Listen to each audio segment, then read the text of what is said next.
सुन्दरवाणिज्यवदनं निर्जितमदनम् आनन्दसदनं मुकुटधरं गुञ्जाकृतिहार विपिनविहार परमोद्धार चिरहरं वल्लभपटपीतं कृतौपवीतं करनवनीतं विबुधवरं भज नन्दकुमारं सर्वसुखसारं तत्त्वविचारं ब्रह्मपरम्।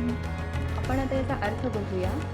ज्याचे मुख सुंदर कमलाप्रमाणे आहे, ज्याने स्वतःच्या सौंदर्याने मनालाही जिंकले, जो आनंदाचे भंडार आहे, ज्याच्या डोक्यावर मुकुट आहे, ज्याने गुंजेच्या माळा धारण केल्या आहेत, जो वृंदावनात विहार करणारा आहे, परम आदर आहे, ज्याने गोपींचे वस्त्र हरण केले, ज्याला पितांबर प्रिय आहे, ज्याने यज्ञोपवीत धारण केले आहे, ज्याच्या हातात नवनीत लोणी आहे, जो श्रेष्ठ बुद्धिमत्तेचा आहे, अशा सर्व सुखांचे सार असलेल्या परम ब्रह्मरूपम तत्वविचार रूपम नंदकुमाराला भजा आणि नमस्कार।